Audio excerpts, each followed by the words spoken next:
And you shouldn't have to let people in. Mhm. They should just be able to get in. Yeah, 6 but- people entered the waiting room. Oh, then yeah, you're gonna have to let them in. Well, it says waiting. That's really weird. Cause what time is it? 5:27. Yeah. So you might, oh, do they all join? Mhm. Yeah, okay. Okay, Thank you. no problem.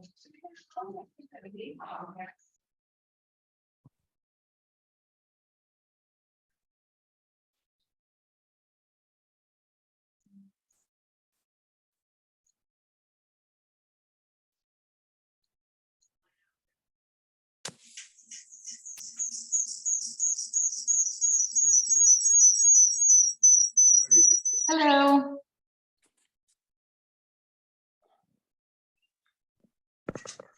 Can everyone hear me okay? Yeah. I lost.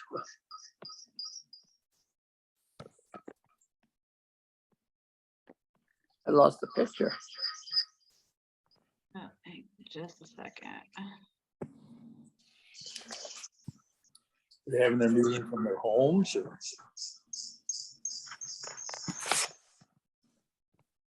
Is the one with the long blonde hair, is she the head muckety muck? The what? Exactly.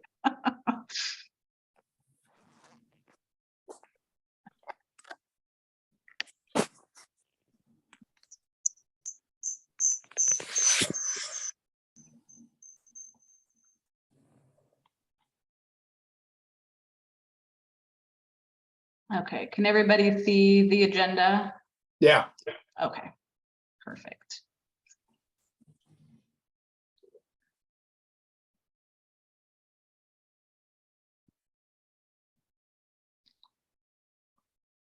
Why are they having it at me?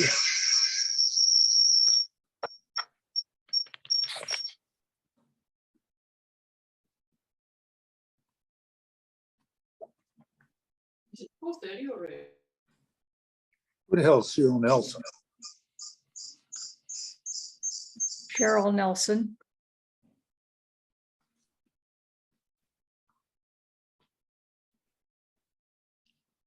Okay.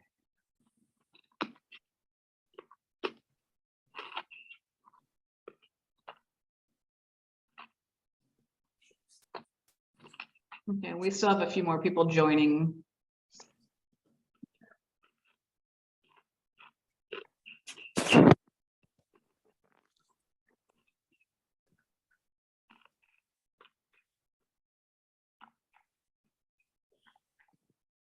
Well, why don't you start?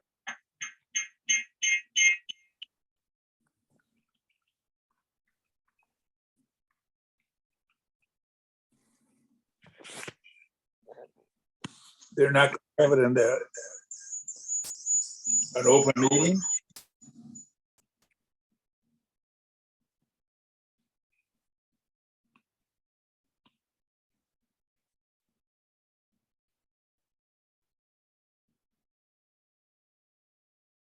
There's still people joining and I'm just monitoring the waiting room so I could admit them into the meeting because I don't know how to turn that feature off.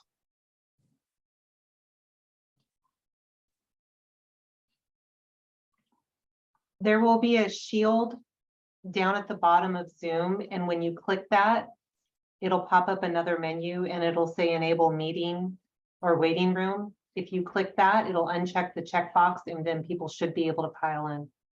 Got it. Okay, so that's been done, but I think we haven't gotten anybody join in a while. I think everybody who's going to join is on, but it has been disabled. So Hi there. hello, everyone.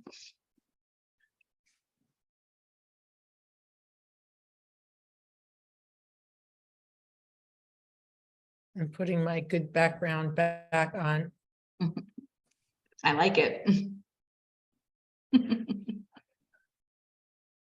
Okay, who do we have here?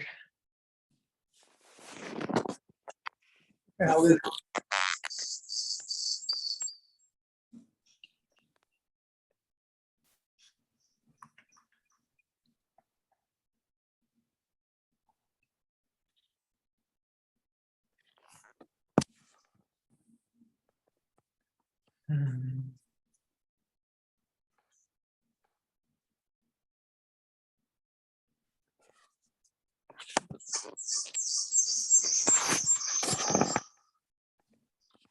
Whoever is the Zoom user showing on here, you may be logged in 2 locations and will need to mute one of the items, please. Who's supposed to be running this meeting? So I'm running it. So this is Good. my first time attending. I don't know who normally runs it or I- how, I'm basically just observing how you guys conduct your meeting today. I usually run it. Okay. Dusty, yeah. With the help of my trusty colleagues. Okay. I'm just writing down who's present for notes.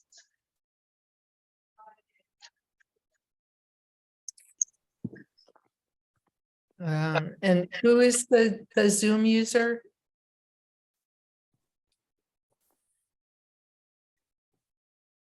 The Nepenthe Association host, it just says Nepenthe Association. Right, but there's one that says Zoom user. And I was just wondering. Zoom user, okay, yeah, I don't know. Doesn't give me any information on that user. Where's Will? I'm sorry. It's Will.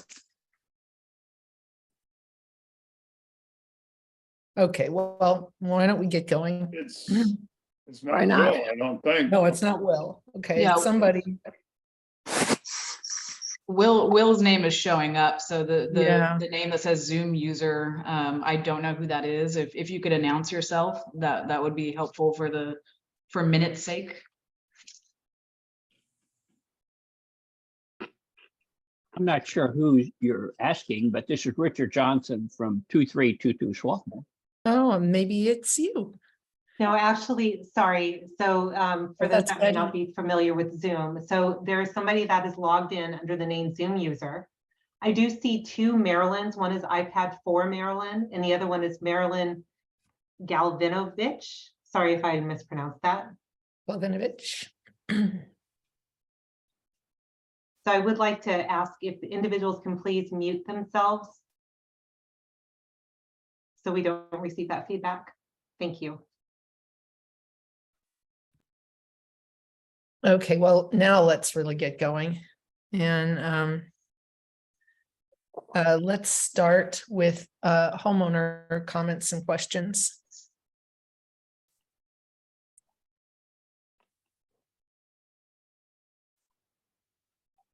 Susan, I would just, this is Karen Lowry, and I just wanted to comment, I had occasion to go on your website today, the Finance Committee website. I'm looking for models of standards and practices for the nominating committee to use, a template to use so that we can develop that. And it was so reader-friendly, so incredibly useful. I certainly didn't read everything, but really well done. And with your permission, we're going to borrow some of the ideas on how you laid out. Somebody could literally just go there and understand how you proceed during the course of the year. So I really appreciate that. Took a lot of work, I'm sure. Well, I'm glad that you liked it, but I don't think we did it. I think that was done by a former board, and they did a really great job, and I'm thankful for it too. Thanks, Karen. Great.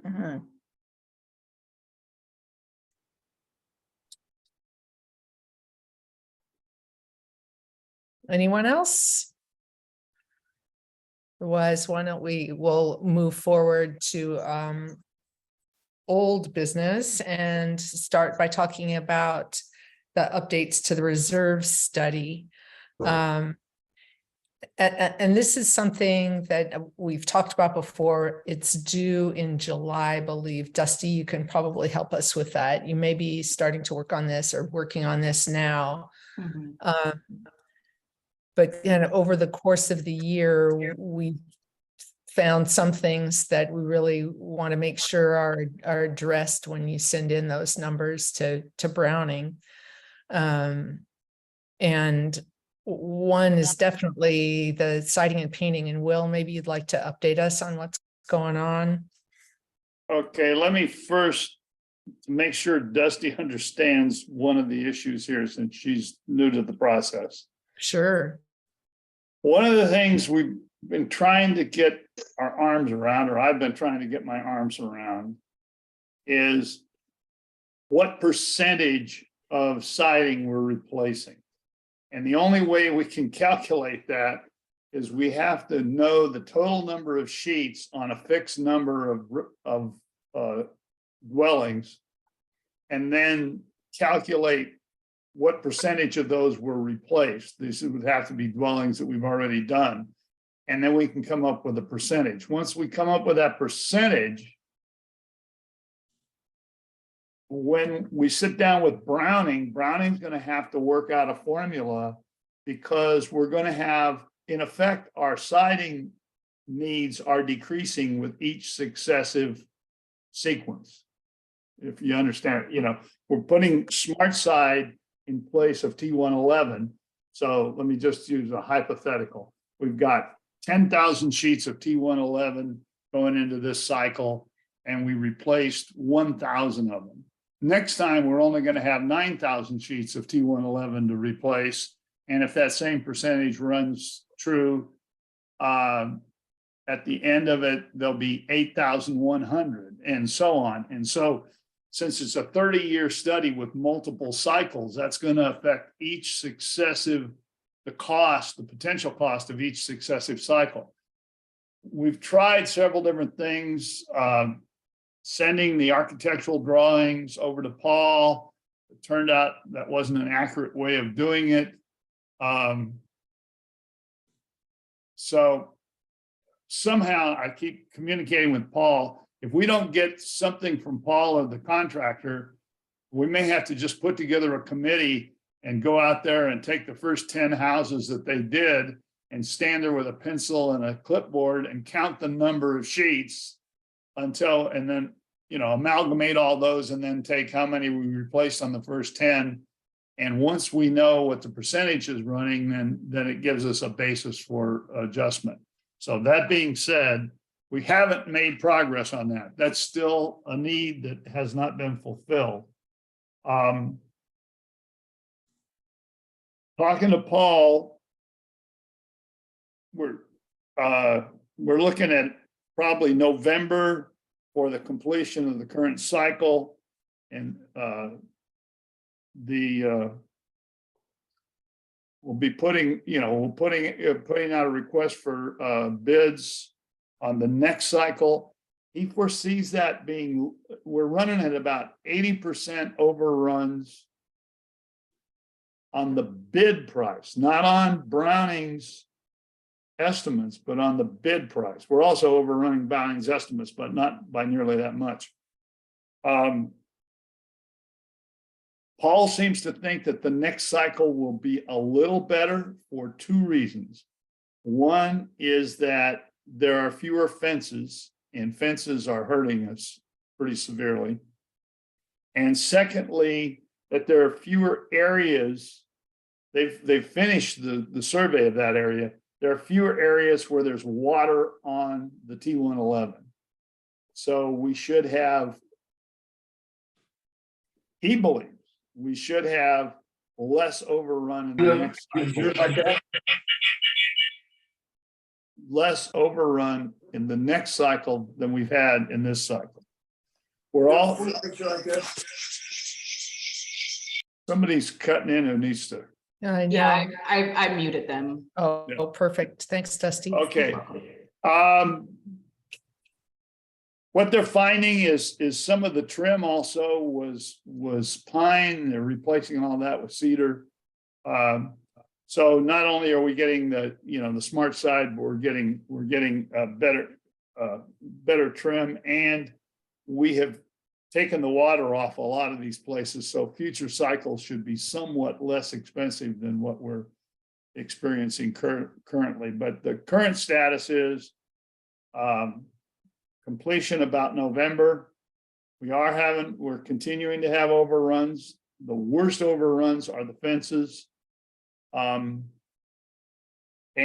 most of the severe damage is again related back to past irrigation problems and water. And in some cases, they're getting inside and they're having to restructure actually inside underneath the T111. Yikes. Yeah. Well, it's a combination of bad news and some better news. I mean, but overall, it is running. But remember, we stretched it out 2 years too. And Browning's numbers were based on a 6-year cycle, not a 12 or not an 8. Oh, okay. Okay. Thank you for that update. And I made notes that we are still actively looking for new ways of tracking the total number of sheets. So Yeah, that we it's can just a- compile it's that just a- info. Mhm. Yeah, it's just a matter of counting. We have to decide how many units we want to use, 10, 20. We don't need to do 100%. Mhm. Because once we get a large enough sample that we can simply run a percentage, then we'll just look at how many sheets went on those particular units. So I'd say 20 units would be more than enough. The first 20 units we did. And if we can't do it any other way, I guess we can call for volunteers. And if we can get 20 volunteers, one person takes each house and we walk around and go 1, 2, 3, 4, 5, 6, 7, 8, 9, until we get a count. They are all painted, so I'm not sure how you'll be able to identify the new siding. Oh, you can still see. tell. I mean, they're 4 by 8 sheets. I can't tell on my house. Yeah. well, I have a question for you, Will. Do the styles of homes all have the same number of sheets? No. No, and So- that's why we have to get enough of a mix. But the point is, once we get that isn't as critical as it might sound. If we take the first 20 units and the first 20 units have 2,000 sheets and we had to replace 200 of the 2,000, we know what the ratio, it's all about ratio. It's not about predicting a particular home or a particular design. It's all about ratio. I'm just thinking, maybe the 5500s might have more sheets than the, They will, You know. they will, but as I long mean- as once we get the ratio down, it doesn't matter, because then Browning comes in and says, okay, it should, he says, the first phase is going to be $1,100,000. Oh, except if it's 10% less sheets, then right, then it's going it's to cost. 10% less cost. So we don't want to get all tangled up in how many sheets are on which model and so on and so forth. We I was just just need, thinking it might be easier to calculate it from a fewer number of houses if there was something that you could kind of, some similar number that you could. we could probably do it with 10 or 12 houses, the first 10 or 12 that we replaced. Well, Mary, I think we're gonna have to have some kind of a little committee to do that. I feel like it's been a while and you've been trying so hard to get this done in a million different ways. And if we have this deadline of July needing to get Browning the numbers, then it might be that we need to go out. And to Mary's point, if we can. I think Mary's talking about the number of sheets replaced. We don't need to, Yeah. go out and count the number of sheets Yeah, we've got replaced. We that. just need to count the number of sheets. We've got the number of sheets replaced. That's on our invoices. Yeah, So we have a record of every address and how many sheets we replace on that address. So if as long as we can get the total count of sheets, and you can count the sheets, you may not be able to tell which one's a replacement and which one's an original, but that doesn't really matter. Yeah. We don't need to make this more complicated than it is. It's just simply a ratio of replacement. Well, I'll help count, Will. Okay, well, maybe the next board, we're going through a board election next week. I'll just present this to the board next time and say, this is, if nothing else, this is what we're gonna have to do. I Yeah, hate to have to, go get, because you have to get access to people's patios and but, we're gonna have to do You whatever could we just have. have a to homeowners count, I mean. do. Yeah, you could ask each homeowner to count how many are on their particular, Yeah. but On but certain it's models. only applicable to those houses we've already recited. Yeah, well, Because, of every model, if you did that, just ask the homeowners. it might be kind of tricky. yeah, well, they may, homeowners might, as long as we can trust them to count one. It's just, yeah, yeah, well, it's a good idea. We can try, but it might be kind of tricky to do in those areas where there are, roofs going past and, Yeah, the upper stories are a little harder than the lower stories. yeah. Okay, that's basically it. That's where we stand. We've still got several months to go but they've already done the survey of all of the homes in the next cycle. And they did it with a lot more intensity than the last time. So we should have a more accurate contract next time. We shouldn't have, there are going to be overruns. There's always going to be overruns because you take a sheet off and all of a sudden, there's something behind that sheet we didn't know was there, or the adjacent sheet just didn't show the damage, but now it does. But the overrun should be considerably less on the next cycle because they're looking for soft spots aggressively.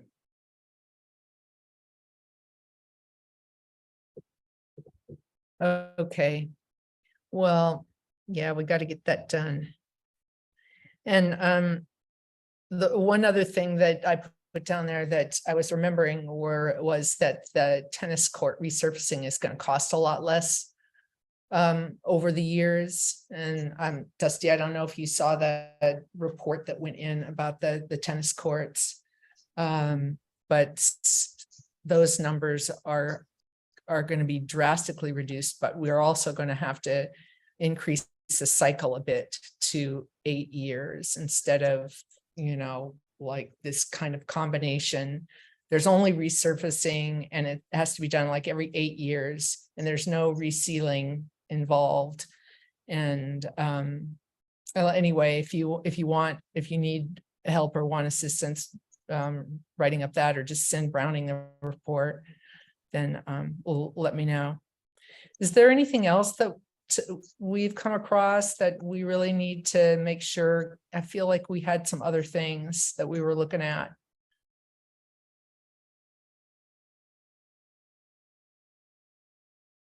With the painting, are there just overruns? Is there still, or that's going to be affected also by the replacement of the Duratemps, right? Because the only effect that it's going to have on painting is if we stretch out to 8-year cycles, which we did this time, and if we make that our standard operation. History tells us that it doesn't save us anything on siding, that we just end up replacing more siding.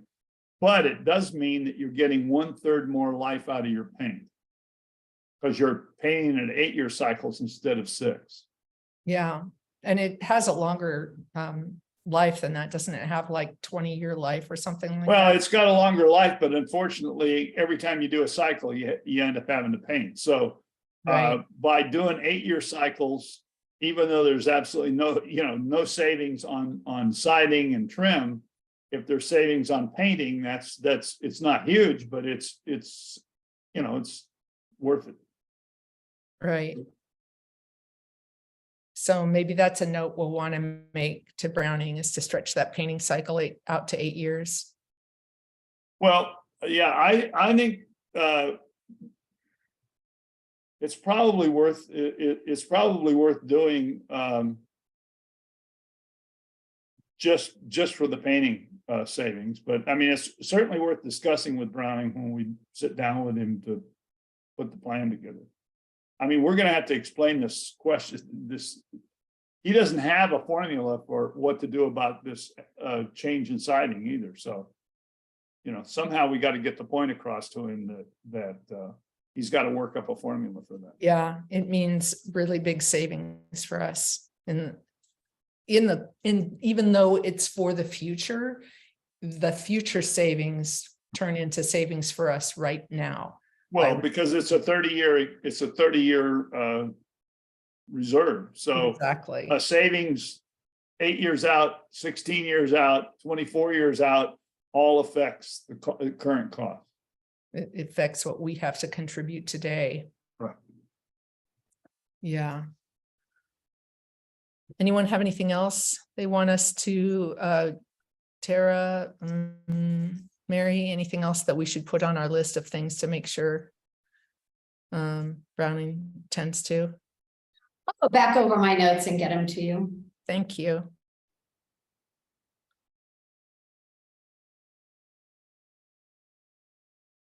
Okay, let us turn now to the discussion of the documentation that we want to have for our monthly finance committee meetings, and how we want the reserve expenditures shown.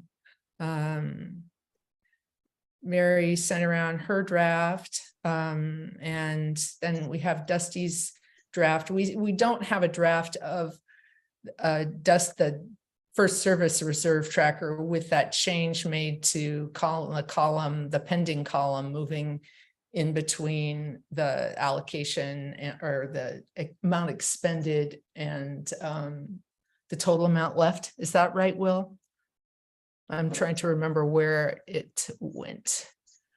Well, the two different, if you want to call them trackers, are based on two very different things. So going for one or the other isn't, I don't think, the right question. They both provide information in two very different ways. The one I was doing is based on a table that's provided to us from First Service.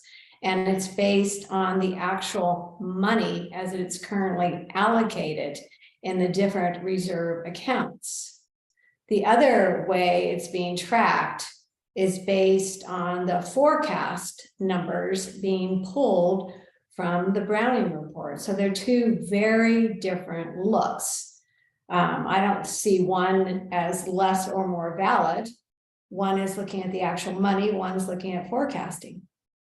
Well, yours is not looking at the actual money even, any more than anyone else because of the way the reserve, if you want to call it a budget, is structured. Are you talking to me? That mine Yeah, isn't? yeah. I think I don't want to. I just want to finish speaking. You chose really different items to look at. No, they're the same ones. They're right out of the report. I didn't subtract or add any. Can you, if you just let me finish that, I think that would be more effective than interrupting. What I'm trying to get at is that on the reserve tracker that First Service gives us, we have the allocation for that line item to the extent that it's a line item. How much is spent, how much is pending expenditure, and what we have left in that allocation. And in yours, you've chosen to go back to a previous year. That is not true. No, not true. Not true. Mary, how about this? Well, if you're describing what I did inaccurately, it's not appropriate. Can you, if you just let me finish, it would be so great. What I was going to say is maybe it would be helpful if you would just describe your thinking about why you wanted the columns that you used. And that way we could all get a sense of what you want and no one would have to put up with arguing. Okay, how about that? You have the floor to describe your reserve tracker and your thoughts about why you wanted it the way you wanted. The information is pulled directly from First Service. The information is as current as the information is in the cash financial document that we get prior to our meeting. It isn't old, but it isn't completely, doesn't have all the pendings because that report is a month behind in the numbers. What is different is that it's actually looking at the cash that has been allocated to the different categories. As we all know, in the reserve funds, allocations can be moved around. So that is a question for this committee because I noticed that you start a year with a certain balance and then allocations occur using interest payments. And I don't know who does that. I'm on the committee, have no idea who does that. And when we end up, like I was looking at the table today where we have huge negatives, I'm not sure how one decides to go forward continuing to have projects when we have negatives. So these are questions that I came up with looking at those numbers and why I think it's valuable. It brings questions up. Okay, so I'm just trying to recap. You chose those, no one is disputing the fact that you got them from the First Service reports. I was simply asking why you chose those numbers.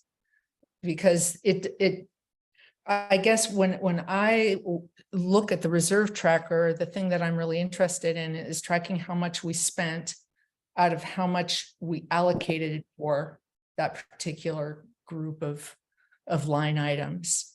And you're looking at something different. So you're not really, I mean, you have the end amounts that kind of track on to where we are currently, which is the same as the First Service tracker, right? That last column is about the same as the last column in First Service.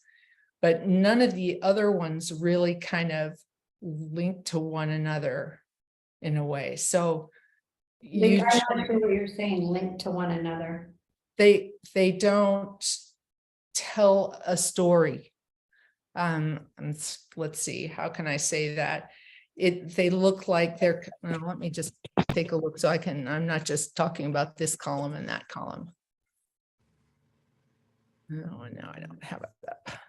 Well, the point of my table was, and the reason I created it, and I didn't really create it, I just used numbers that are provided to us from First Service, is that I was noting two key things and I was looking to use that table to ask questions. Number one, there are a few key areas, such as landscaping, where we're dramatically over, we're in a huge negative. And, you know, what do we do about that? What's our recommendation as a finance committee to the board when you see that according to the reserve accounts, you have a gigantic negative? That should raise a question to our committee, and it should raise concerns that we give to the board. Now, there is also this reallocation that occurs, reallocation column, and I'm not sure who does that, or the decision of how it's done, where it's done, or by who it's done. And that since you can reallocate money in the reserve accounts, that's an important thing to know. Well, I think it gets back to the fact that these line items are fluid, that what we're dealing with is I mean, in the sense that at the end of the year, if there are cost overruns in one area, then, you know, there are cost overruns. And sometimes you make it up by savings in other areas. And sometimes, you know, you have some kind of an extreme event and you don't. But I mean, I think, oh, Will, did you, sorry, I'm running on. I just wanted to say that, you know, to your point, especially with landscape, we do seem to go over the allocated amount every year. And it's a decision for the board. You're right, you know, that they have to decide, do we want to limit spending to the amount we have allocated, or do we need to increase it because we haven't, you know, really very accurately estimated how much we're going to be spending. But I'm not sure. Yes, I'm not sure. Oh, is somebody else? Did I just talk into somebody else again? Will, were you gonna... Susan, you know, part of the problem is that spreadsheet that is provided by First Service that shows a specific amount in each of those lines of the reserve has never been I mean, it's a result of their bookkeeping. It's not a result of our projected costs in the reserve study. And it really doesn't relate to much of anything. I mean, it calculates, you know, what last year's expenditures were and how many of those and how many and how much is reallocated and so on. But it's I don't know that boards have ever used that as the basis for planning the spending. The planning on the spending is done based upon the reserve study. And it's certainly true that if the reserve study projects spending a specific amount on a specific project, whether it's siding or grounds or whatever, and we blow through that, then the board's got to take notice of that fact. But if you start with what was allocated in the reserve study, what's been expended, what's been committed, how much is left, are we negative, positive, and by how much, then we know how well we're tracking the reserve study. And if we're blowing through the reserve study, if we're going over, then either we're going to have to make it up in some other area, we're going to have to make it up in assessment in the following years, or we're going to have to, you know, drastically somehow cut expending funds in that particular area. But the First Service report has never made any sense to anybody I know. Well, it does make sense to me. And that's why I brought it up. It makes sense because it is still a budget. We try to live within, if we're an association and we want to have money in the future for roofs and other things, we should not be blowing through budgets we won't blow through our operations budget. Why would one think it's appropriate, okay, or not something you'd want to raise your hand about if you're blowing through I don't disagree that we can't blow through budgets, but that's not the budget. The projected budget, the projected expenditures for reserves is the reserve study. Why? I don't even know why First Service generates that particular number in the first place. What number are you it doesn't talking coordinate with our planning document. Our planning document is a reserve study, and it doesn't coordinate to that at all.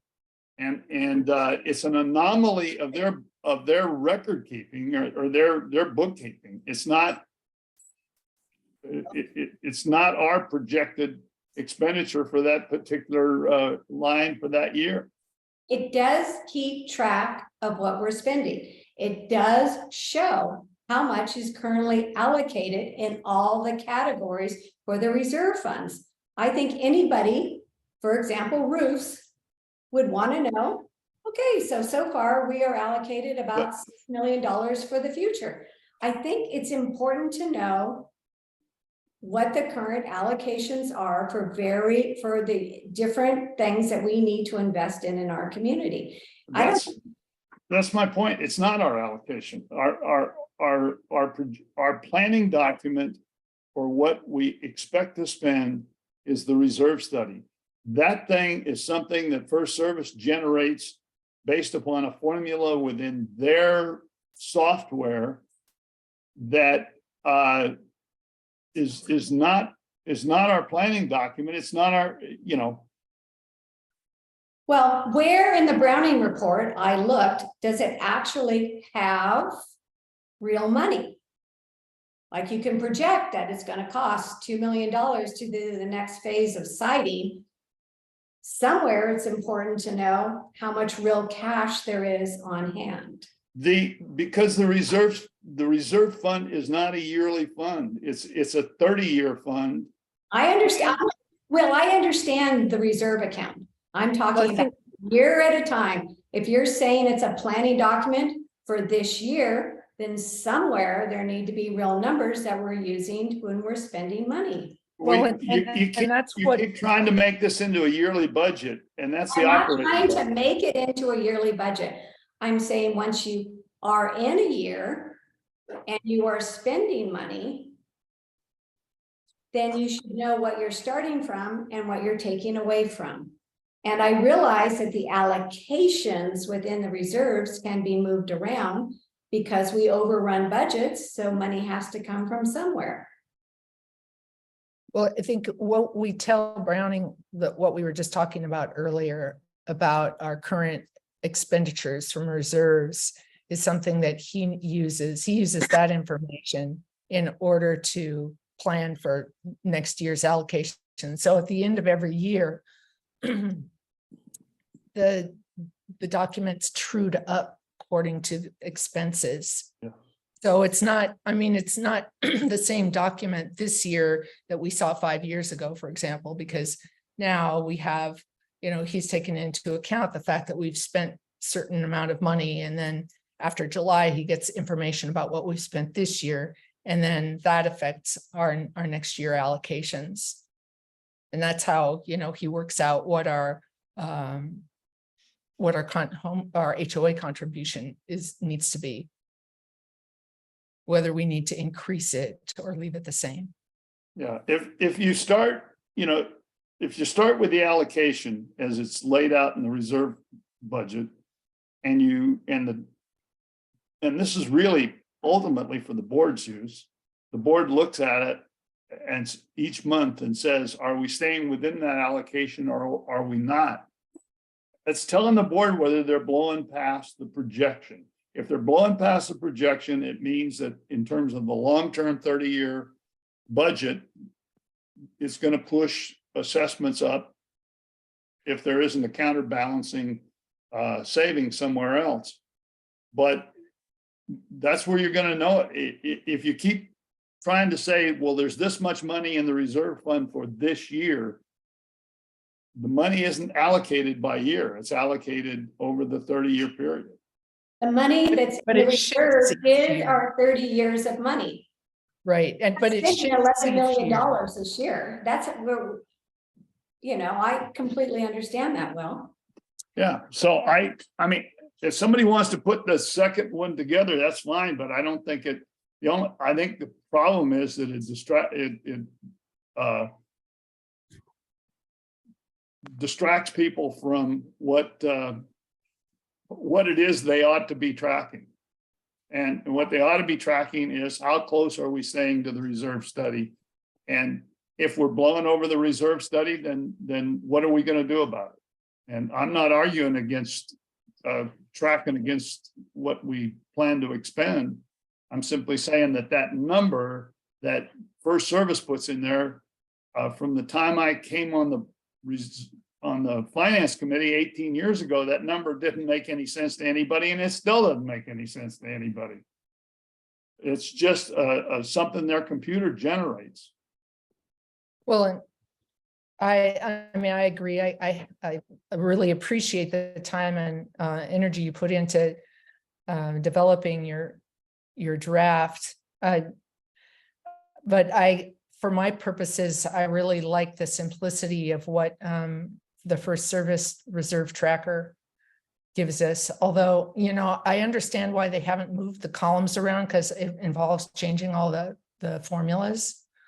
But I'd be happy to switch that around just to It would make be it, nice if the columns were logical, you know. yeah, This is, I this is agree. projection, this is expenditure, this is committed. This is where we stand. We're in the hole, we're above water, whatever. Yeah, Well, what I did, I wanted to do. I wasn't asking permission. If you guys don't find it useful, you don't need to use it, but I do. So we can just drop the whole discussion. I'm going to continue to track it because it makes sense to me. I get the fact that you don't like it. That's cool. But I think it's important to know what's going on in a variety of different ways. well, it really, I'm really glad we had the opportunity to talk about it because it, you know, there were a lot of situations where you were kind of saying things that didn't really line up with, you know, the information that we had. And now it's like, oh, okay, now it makes more sense to me because this is where you're getting, these are the numbers that you're using to figure it out. So that's always a useful exercise. And all right, so if we're finished talking about this, and Tara, did you have anything you wanted to add to the discussion?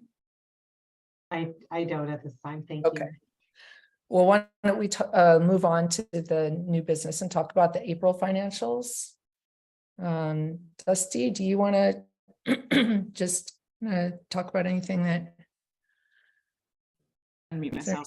I noticed that we're kind of jumping around a little bit. Did we approve, do you normally approve minutes from the previous meeting, finance committee meeting? Do we review them? Do I need to put anything up on the screen?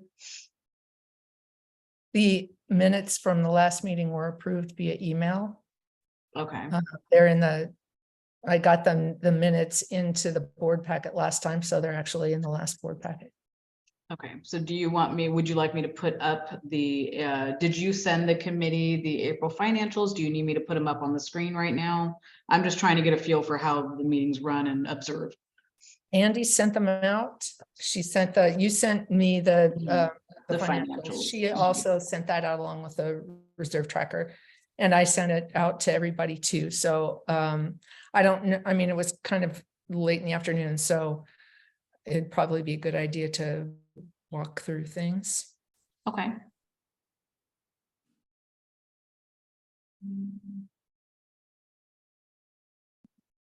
That out.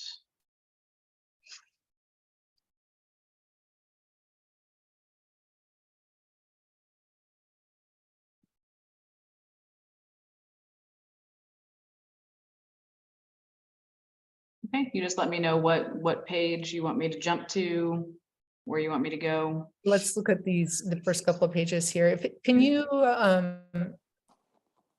zoom a little bit? Yeah. Can everybody see this okay? Yeah.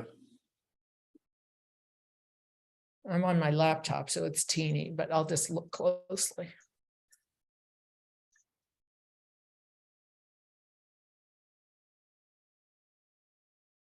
Does anybody have any questions? Usually Betsy kind of just walks us through things and adds little notes to areas that little notes, things that might be in question, or reasons for expenditures or income, or whatever it is. But do you feel comfortable doing that? Christine? Right now, I'm gonna need a little bit more time to kind of get familiar with where we're at. Because when I came on as it stand, I had to jump into doing board packets and getting ready for the election. I really hadn't had time to kind of study the financials to know enough about what you may or may not have concerns about. So if you've had a chance to review the financials, there's anything that's jumping out at you that you have concerns about, I'm happy to take down that information and try to, get you a little bit more detail on that. Yeah, the assessments receivable are always a concern. They seem to be, it looks to me like they're holding them down pretty well. But there's nothing we can do about those because we don't have access to that information. So that's Mhm. apparently the board is staying, it looks like they're staying on reasonably well on top of. Does anybody have any questions about the financials? Dusty, I didn't have a chance to look at them. I got them like too soon before the meeting, but I know like several board meetings ago, John had asked that we look into investing differently to get a higher rate of interest on our money. And I'd just be curious if that has occurred and what the difference is in interest that we will be receiving. I know that that is something you wouldn't know right now, but it's a question for the future. Well, it is something that I noticed on our accounts. One of which I believe is maturing soon. So I will be encouraging First Service to help me compile some information to show to the board about our investment opportunities and discussion. The CD rates are running about 4.5. Short-term treasuries are actually running a little higher right now because people are panicking. But they're running about 4.5. So the ones that are maturing at like 0.5% are jumping significantly. I think a couple of months ago, didn't we approve a proposal from First Service to Yes. reinvest and hire? Well, to close out some of those Close out, long-term yeah. CDs, even Taking though the we were gonna have penalty. to pay a penalty on it because the subsequent interest would more than make up for the penalty. I think maybe that was in February or something like that. Yes. Yeah, so I just wanted to know what the progress was. Okay, I'll get some feedback on that and see. Thank you. Mhm.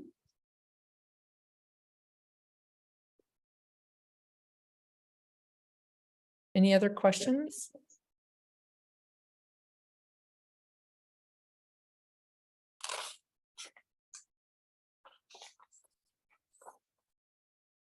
Should we move to the reserve tracker? Okay, yeah, if there's nothing else that you'd like to see within the financial report, I could put up the reserve tracker that Andy prepared earlier today. Yeah, I think that would be great. I don't think really anybody had a chance to go much through the financials and.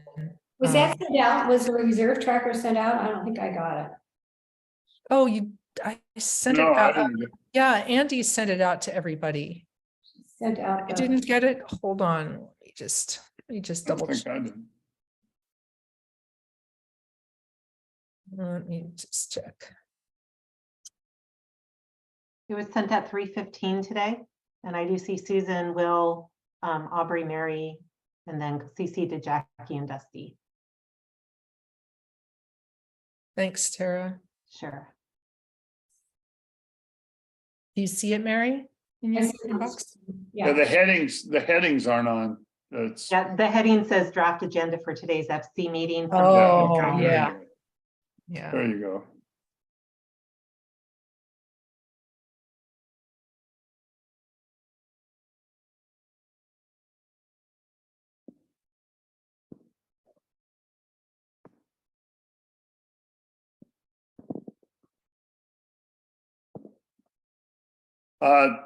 Yeah, there's an issue with this one. yeah, the numbers don't seem right. If What's- you look, let's take the fencing. Year-to-date expenses, pending expenses, that's already allocated. The allocation, then the year-to-date expenses, and then the result, okay. As a result, calculating, I've got to do a quick calculation here. $103,000. Okay, yeah. They're subtracting both the pending and the year-to-date expense. Yeah, which would make sense if that column was over. Yeah, it's confusing though, because you have the year-to-date expenses in there twice. And if you just look at it quickly, it looks as though you're subtracting year-to-date expenses from allocation, which is giving you the balance, but you're not. You're actually subtracting year-to-date expenses and plus pending from the allocation, which gives you the allocation balance, which is mathematically correct, but it's confusing to look at the spreadsheet. Does this jibe with what you would expect to see based on what you know about the costs? Looks, You talking about the fencing and the siding? yeah. Let me get down.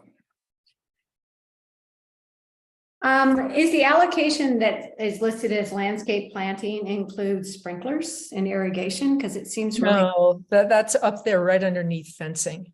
I know, but the only allocation for planting in the Browning report was $29,000. So I can't figure out why there's 524 there. Well, it was more than that, but I think the reason it's higher than we expected is because the money for plantings from that valve balancing project, the irrigation balancing project, is in there too, Mary. That's what I was asking about. Yeah. So I that's thought why that was supposed to be taken out. it's not taken out in the sense that, the allocations change. I think, But it skews it because we're not doing that this year. And so if we're not doing that, then it skews the look at plantings by having it in there. yeah, you're right. It does kind of skew the look.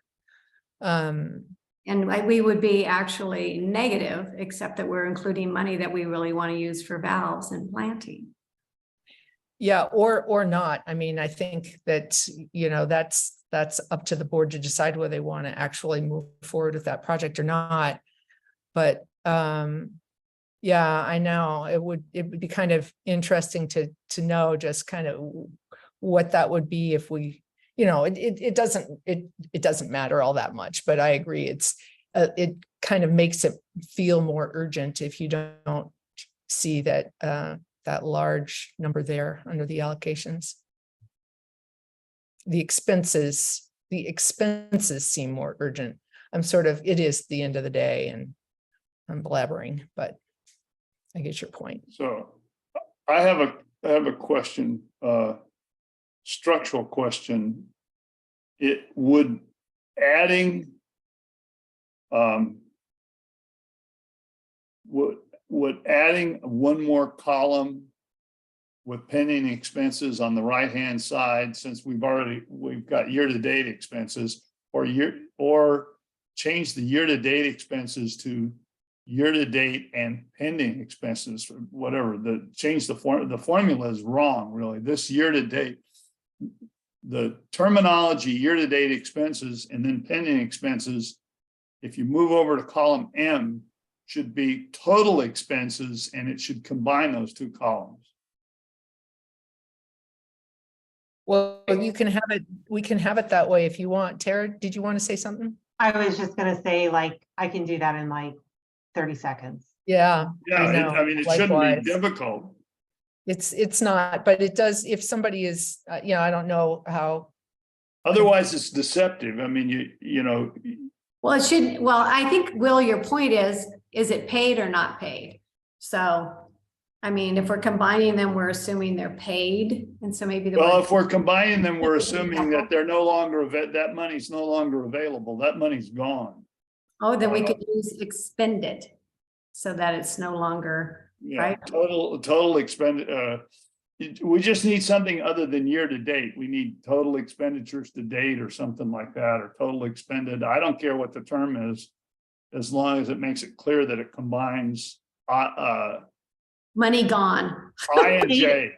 Yeah. Paid and committed or paid and pending, period.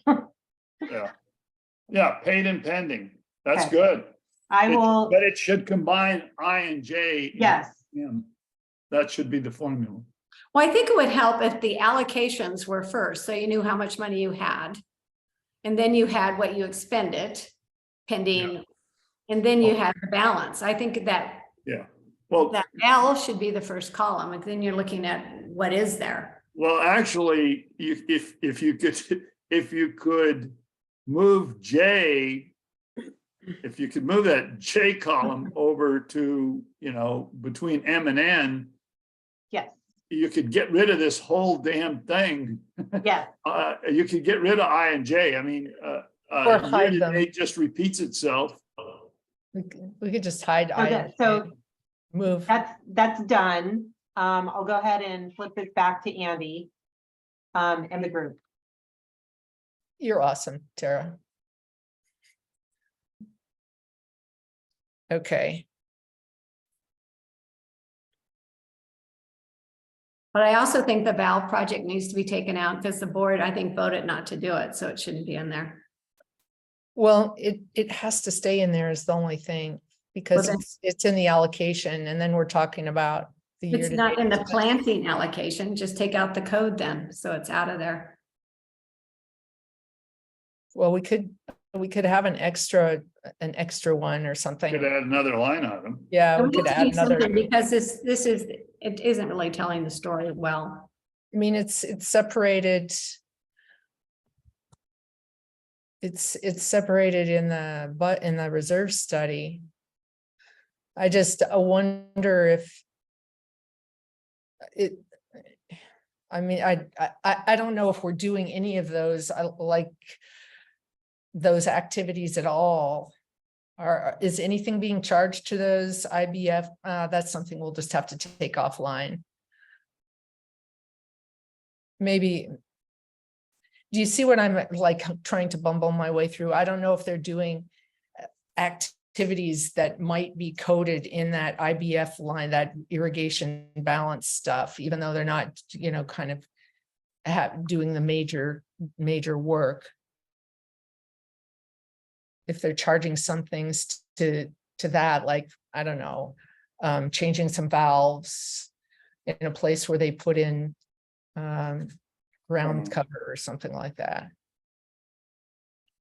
Well, Ashley just said they're not doing any of it. There's a note at the bottom so they're not doing Well- anything. They've taken it off this year. I just think it would be more accurate to have it out. Yeah, we could put a separate line item for the IBF, but I mean, it needs to be part of the whole tracker because it's part of our allocation for the year. Yeah.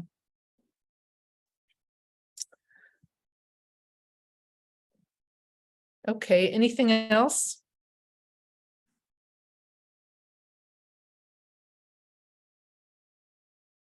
Any suggestions that the committee has for the reserve tracker? Is this going to be reflected in your minutes as a recommendation for the board to request changes on this reserve tracker?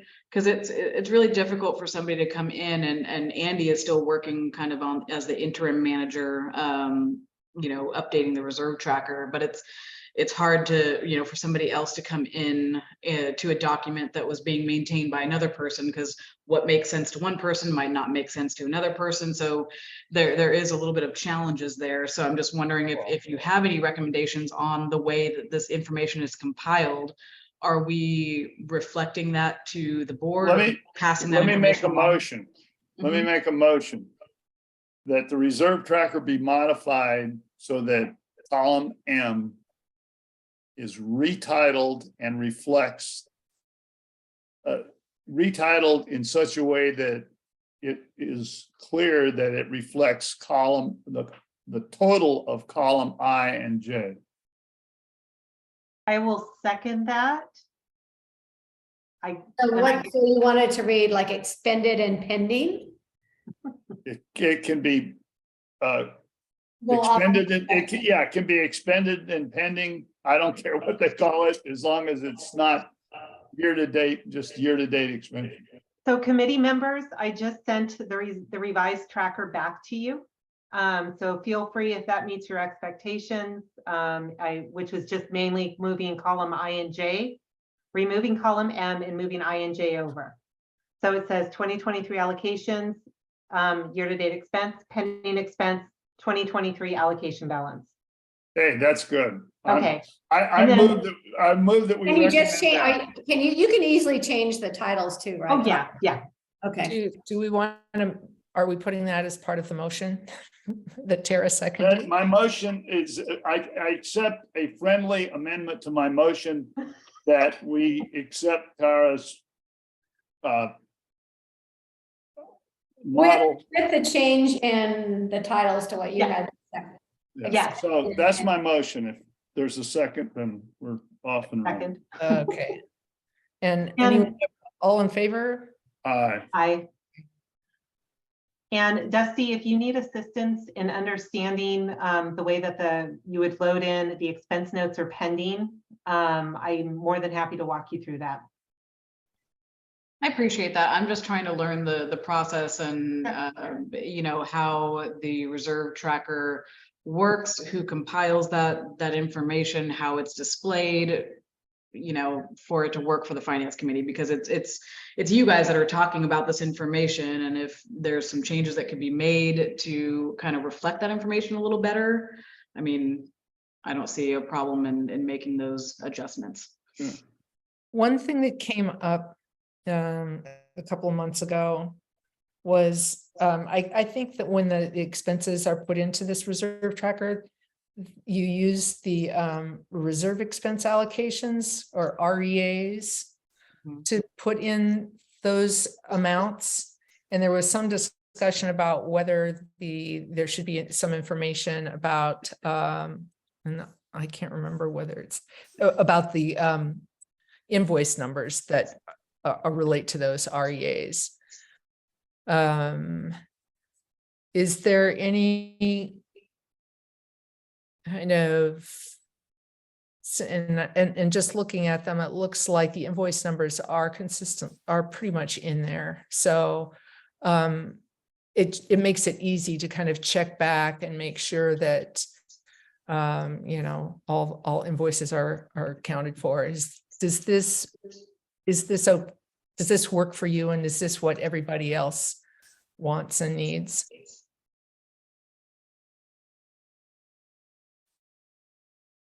Susan, are you asking Dusty or are you asking? Yeah.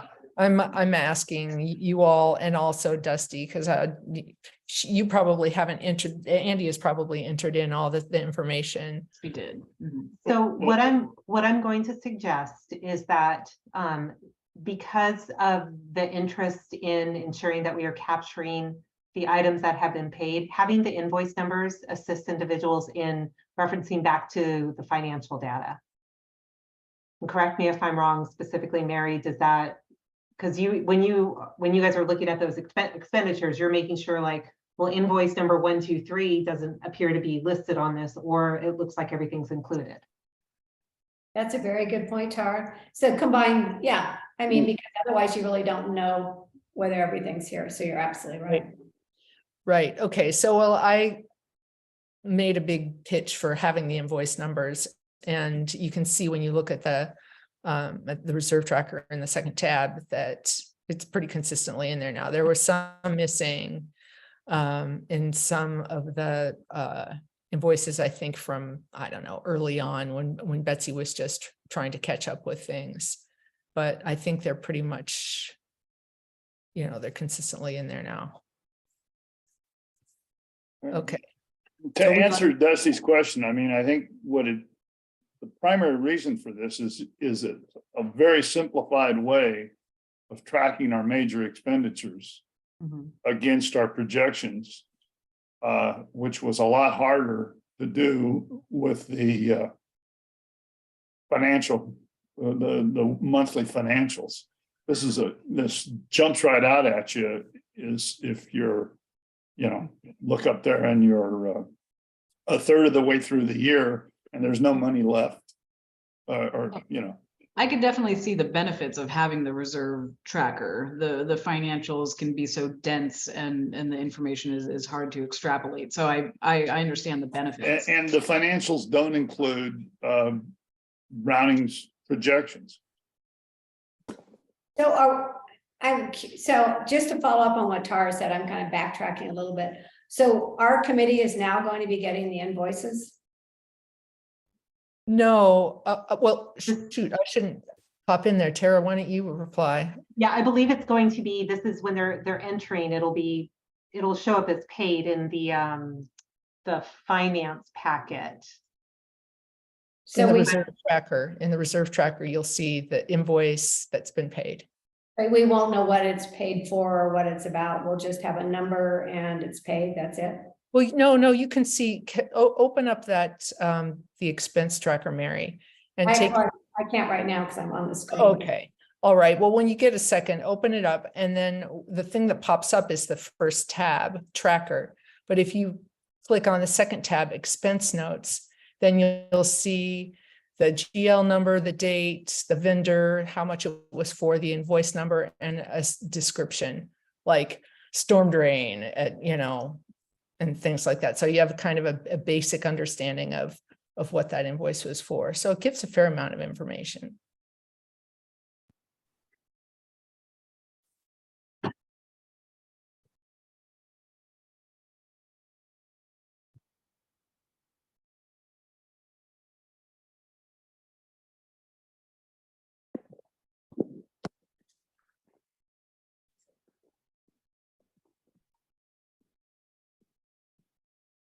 Anything else?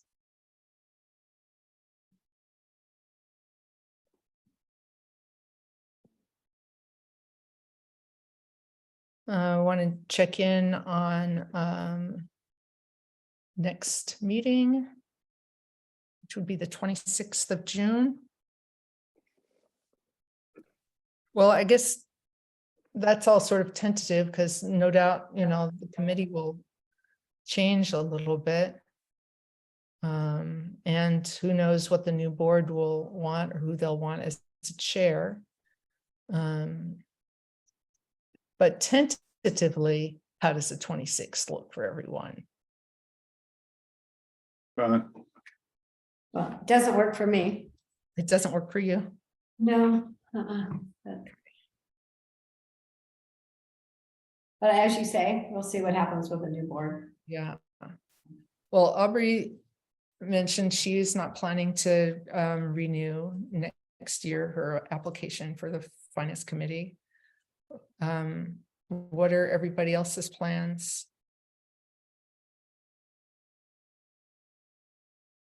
I'm a glutton for punishment. I guess I'll do that. Yay. Yes, I will. Also similarly gluttonous. For the most part, it is standard that you meet on the fourth Monday of the month. Correct. Mary, what are your thoughts? Yeah, at this point, yes, I am planning to join the team. All right. Okay, team. Well, with that, I make a motion to adjourn. Second. All right. Well, everybody have a great evening. Thank you very much. Thanks to everybody for your time. And thank you, Dusty, for your first attendance at the Finance Committee meeting. Yay. Thank you. Okay. All See right. you later. Bye, everyone. Have a good afternoon. You too.